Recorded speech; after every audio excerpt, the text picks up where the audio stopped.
Hello guys, so welcome ulit sa bagong video tutorial natin at ang ituturo natin sa inyo ngayon ay yung kanta ni Callum Scott. Callum Scott. Yan, ang kantang You Are The Reason. Okay, so shoutout muna sa mga nag-request nito. Ang mga nag-request nito ay 7 na. Okay, so shoutout muna kay Jean Pauline Sinag. From Abu Dhabi. Si Jean Pauline Sinag. Tapos kay Michael Perez, kay Bianca Onipa, kay Richard Rosete, and then kay Kurt Masil, kay CJ Galang, at kay John De La Cruz. Shoutout din sa 4 na nagpapa-shoutout. Kay Zenith May Texon, kay Randy Balanova, at kay Louis TV, at yung last kay Killer Neymar Gaming. Okay, so yan yung mga shoutout natin. Dako agad tayo guys kung paano itutugtugin. Paano kaya tugtugin to? Promise ko sa inyo madali lang guys. Okay, punta tayo agad sa verse. So dito tayo ngayon sa verse. Remind lang, kung may kapo kayo at kailangan talaga nakakapo, nasa 3rd fret.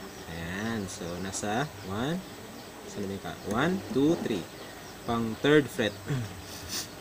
So, kakaiba yung kapo ko, pabaliktad.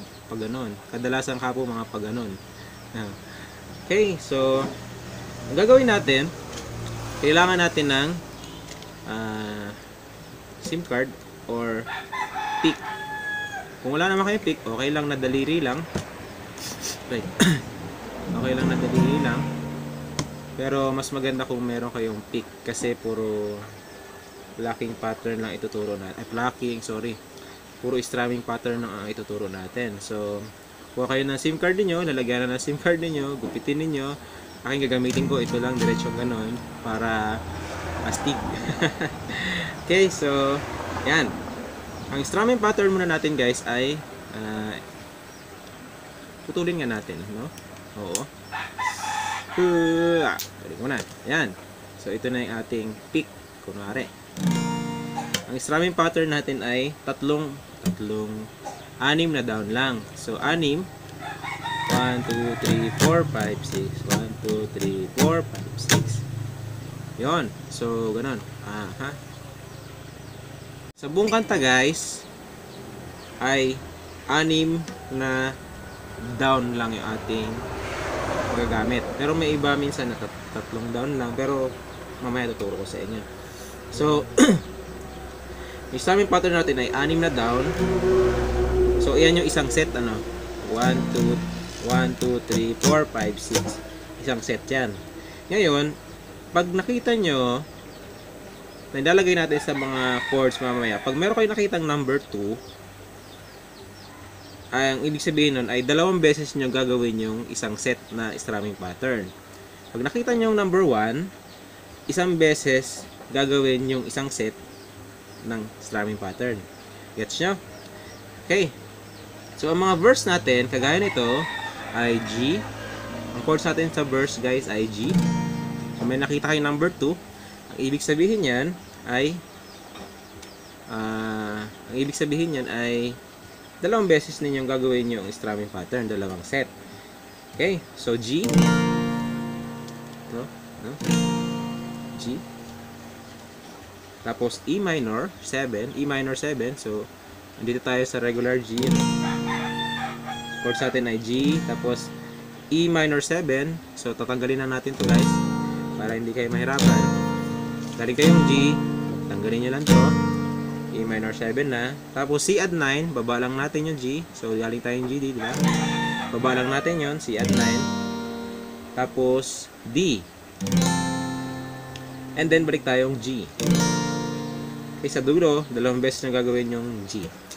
After nun, guys, yung chords natin ay balik uli ng G, E minor 7, C add 9, D. Tapos, ang pinakadulo na natin hindi na G. Ang dulo na natin ay E minor 7. Ayan. Pwede ring G. Pwede ring G, depende sa inyo kung anong gusto nyo. Pwede ring G, pero mas maganda yung E minor 7. Kasi magkatunog lang sila eh. Okay, so ayan yung buong chords natin sa lahat ng verse. So, kantahan natin para meron tayong sample. Hindi ko masyadong kabisado to guys. Pasensya na kayo. Okay, so kantahan natin.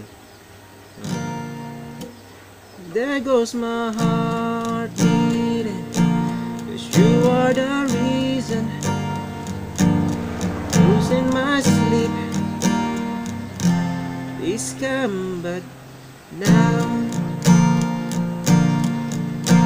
Tapos, there goes my mind racing, you are the reason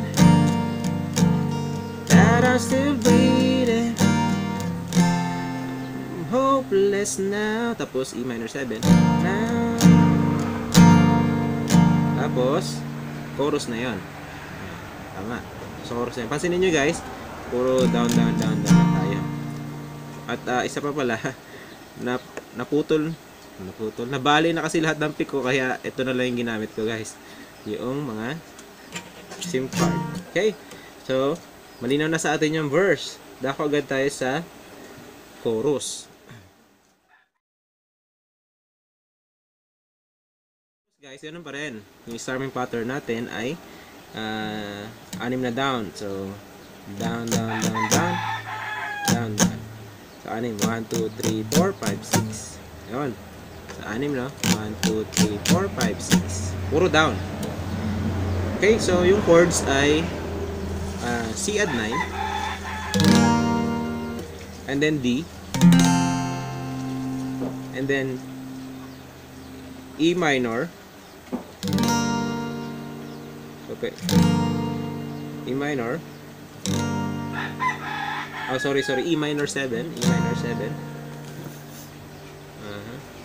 Tama. E minor 7. And then C add 9.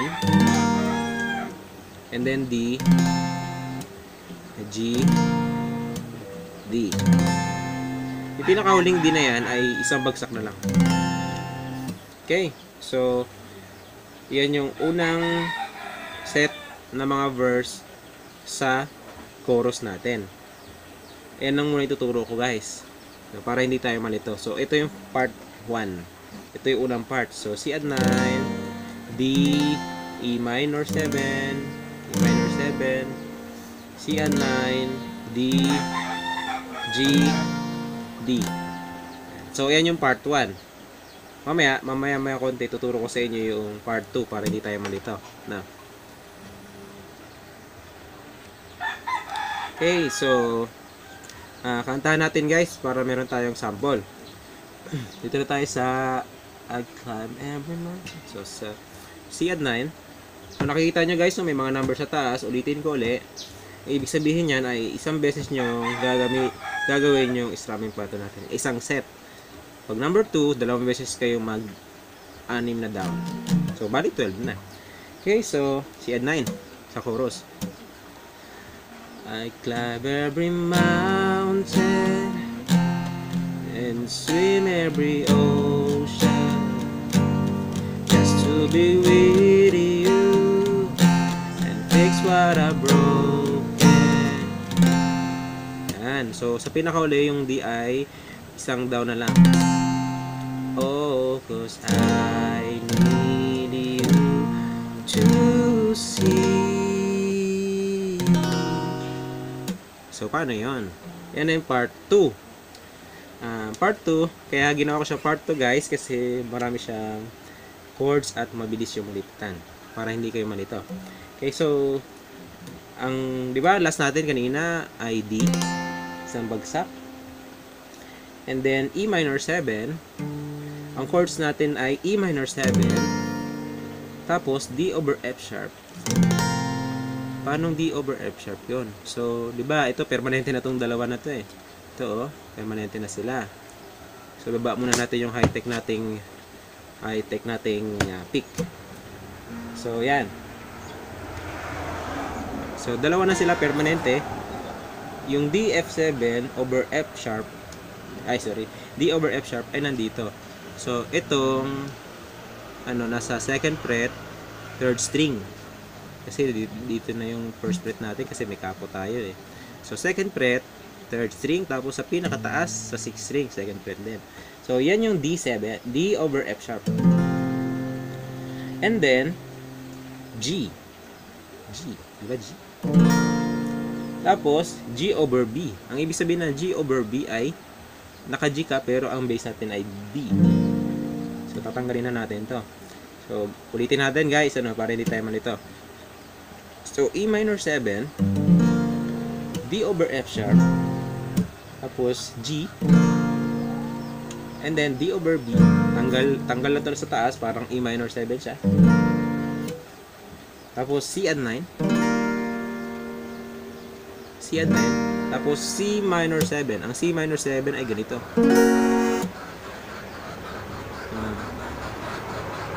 Pwede natin siyang gawing ganito na lang. Ganito. So, C minor 7. So, C minor 7 ay ganito. So, ang unang ito nasa first string, third fret, tapos second string, fourth fret, tapos fifth string ng third string ng fifth fret. Ganyan. So, ang lipatan natin dun ay isang down na lang guys. So, ganyan, no? Down.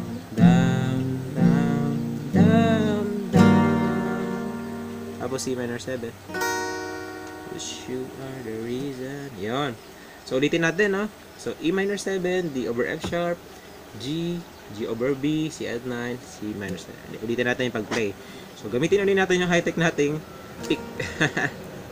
So, E minor 7. So, oh, 'cause I need you to see that you are the reason. So, after nun ay apat na G dahil sa intro niya. Okay, so babalik ulit ng verse 2 na. Balik ulit doon sa mga chords sa atin kanina. Problema lang natin ay yung bridge. Paano yung bridge? Okay, so puntahan agad natin yan. Dito na tayo guys sa bridge. So ganun pa rin. No, down. Ganun pa rin yung chords natin. No? Yung chords, yung strumming pattern. So hindi tayo mali dito. Okay, so ang mga chords natin ay C add 9. And then D. Tapos balik ulit tayo dun sa medyo mabilis siya sa E minor 7, tapos D, tapos D over F sharp, tapos G over B, tanggal. So 2 times natin gagawin yan. Balik ulit tayo C add 9, di ba? Sabi 2 times, di balik ulit tayo C add 9, tapos D, E minor 7, D over F sharp, G, and then G over B, tapos C add 9. Pagkatapos ng G over B, dalawang beses natin nagawa, C add 9, D. Yan. So, ganito yung pag-play niyan guys. Sa C, yung may mga number sa taas, kagaya C add 9 at saka yung D, so 6 yan. So, ganito. 1, 2, 3, 4, 5, 6. 1, 2, 3, 4, 5, 6. Pagdating nyo ng E minor 7 hanggang G over B, 3 down ang gagawin natin dyan. So, paano yun? So, E minor 7, diba? So, down. Tapos, diba? 3 down, diba? 1, 2, 3, 1, 2, 3, 1, 2, 3, 1, 2, 3. So, ganon. So, ulitin natin. C add 9 ay 6. So, hindi natin kakantahan guys kasi hindi ko na alam yung tono dyan banda sa may bridge. Pinag-aralan ko lang yan kaninang umaga. Yung kanta na to, You Are the Reason. Kaya hindi ko talaga alam guys. Pasensya na. So, sinikap ko na lang na maituro sa inyo. Sinisipon pa ako. Sorry. Okay, so dito tayo sa C and 9. So, di pa 6 na daw yan kasi isang set eh. So, ganito. So, 1, 2, 3, 4, 5, 6. 1, 2, 3, 4, 5, 6. 1, 2, 3, 1, 2, 3, 1, 2, 3, 1, 2, 3. Balik ulit na si at 9. 1, 2, 3, 4, 5, 6. Tapos, 1, 2, 3, 4, 5, 6. 1, 2, 3, 1, 2, 3, 1, 2, 3, 1, 2, 3. Tapos, si at 9D. 1, 2, 3, 4, 5, 6, D. Yung huling D, isang baba na lang. Okay, so guys, yan na. Yan na yung You Are The Reason natin. So, kompleto na natin. Kayang-kaya nyo na natutugin. So, meron yun siyang meron yan siyang ang original niya, pag pinakinggan nyo, lang ha. So, yung original niyan, pagka pinakinggan nyo, ay ano siya, tawag dito, plucking pattern ng original niyan.